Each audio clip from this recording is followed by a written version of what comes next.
Muy bien, pues vamos a empezar con esta sesión de repaso. Es absolutamente crucial para el examen final sobre la historia del derecho, y nos vamos a centrar, sobre todo, en cómo todas esas raíces europeas culminan en la tradición estadounidense.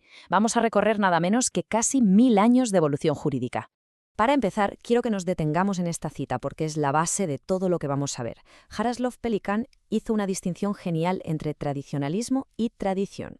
A ver, el tradicionalismo es aferrarse al pasado por el simple hecho de que es el pasado. Es una fe muerta, algo rígido. La tradición, en cambio, es todo lo contrario, es la fe viva de los que ya no están. O sea, es coger toda esa sabiduría acumulada para dar respuesta a los problemas de hoy y de mañana. Y esta es la idea clave. El derecho no es algo estático, es una tradición viva. Y quien lo expresó de una forma, para mí, magistral, fue Edmund Burke. Él lo llamó una sociedad, una especie de pacto, no solo entre los que estamos vivos ahora, sino también con los que estuvieron antes y con los que vendrán después. Esta idea de continuidad, de ser un eslabón en una cadena, es el verdadero motor del derecho occidental. No estamos solos en el presente, somos a la vez herederos y guardianes de un legado. Bien, aquí tenemos la hoja de ruta para el repaso. Primero, definiremos bien qué es eso de la tradición jurídica. Después, viajaremos a su origen, a la Revolución Papal. Veremos cómo otras grandes revoluciones le dieron forma, cómo todo eso se mezcla en el modelo de Estados Unidos. Y para terminar, la crisis a la que se enfrenta hoy en día. Venga, pues vamos con el primer punto, definir la tradición jurídica y su idea central, que es la de crecimiento orgánico. A ver, esta metáfora de la catedral gótica es fantástica. Pensemos un momento en ello. Una catedral no la construye una sola persona ni en una sola generación.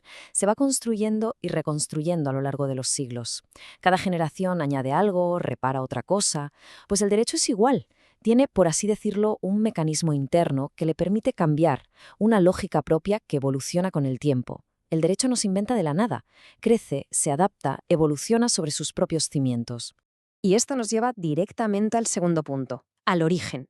Para entender nuestra tradición hay que retroceder unos 900 años, a un evento que, aunque no lo parezca, creó el primer sistema jurídico moderno de Occidente, la Revolución Papal.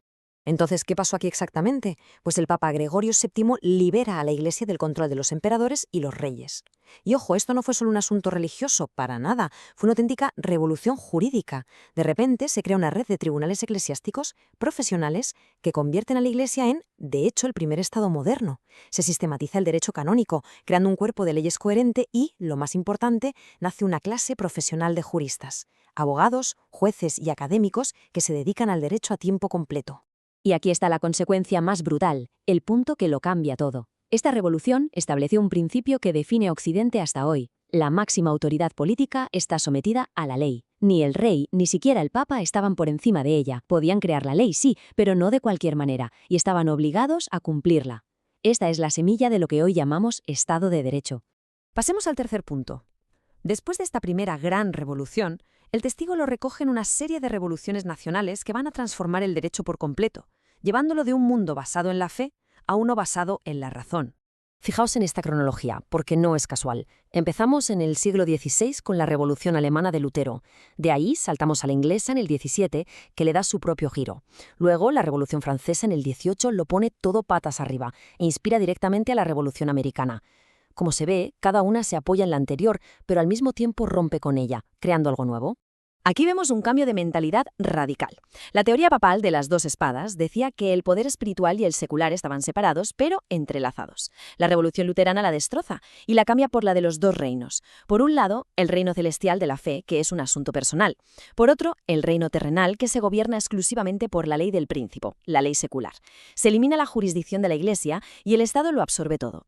Y esta tabla lo resume todo muy bien. La revolución alemana, luterana, nos deja la idea del derecho como herramienta del Estado y la manía por codificarlo todo. La inglesa calvinista nos aporta la jurisprudencia histórica, la supremacía del common law y la importancia del precedente. Y la francesa deísta introduce el racionalismo puro, el poder absoluto del legislador y el foco en los derechos individuales. Y todo este camino nos conduce a nuestro cuarto punto, que es fundamental para entender el sistema actual, la síntesis estadounidense.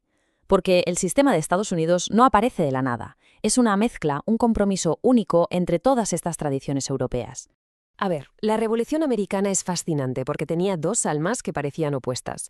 Por un lado, era una guerra por la historicidad, es decir, para defender los derechos tradicionales de los ingleses, el common law, el juicio conjurado, la tradición. Pero por otro lado, era una guerra por el racionalismo de la Ilustración francesa, por la democracia, las libertades civiles y la idea de tener una constitución escrita basada en la razón pura. Así que el punto clave es este. La genialidad del sistema estadounidense fue precisamente no elegir, fue combinar estas dos filosofías. Fusionó el respeto inglés por la historia, la tradición y el common law con el impulso francés hacia la razón, la ley escrita y una constitución. Es un sistema que mira a la vez al pasado a través del precedente y al futuro a través de la legislación. Y esto nos trae casi de golpe a nuestro último punto, la crisis de la modernidad. Porque en el siglo XX algo se rompe en esta larguísima tradición jurídica de casi un milenio. Pero, ojo, cuando hablamos de crisis no pensemos solo en una catástrofe. La palabra viene del griego crisis, que significa punto de inflexión. Es un momento decisivo. Me encanta cómo lo ven en la cultura china. La palabra para crisis se compone de dos caracteres. Uno significa peligro, sí, pero el otro significa oportunidad. Es una encrucijada. Entonces, ¿cuál es el diagnóstico de esta crisis del siglo XX?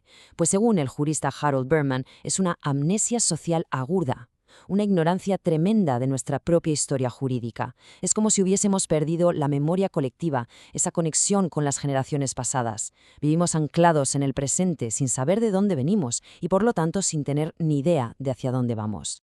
¿Y cuáles son las causas de esta amnesia? Pues fundamentalmente tres. Primero, la aparición de un Estado administrativo gigantesco, burocrático, que lo regula absolutamente todo. Segundo, el uso de la ley ya no para resolver conflictos, sino para intentar moldear la sociedad de forma activa. Y por último, la pérdida de fe en las fuentes religiosas y filosóficas que históricamente daban sentido y legitimidad a todo el sistema legal. El poeta Czeslaw Milosz lo resumió con una frase demoledora. En el siglo XX, el Estado se ha tragado a la sociedad. El derecho, que antes nacía de muchos sitios, la familia, la iglesia, la costumbre local, ahora sale casi en exclusiva del Estado. Y eso ha debilitado esa tradición orgánica que hemos estado viendo. Y con todo esto sobre la mesa, llegamos a la pregunta final del examen, la pregunta del millón, para reflexionar.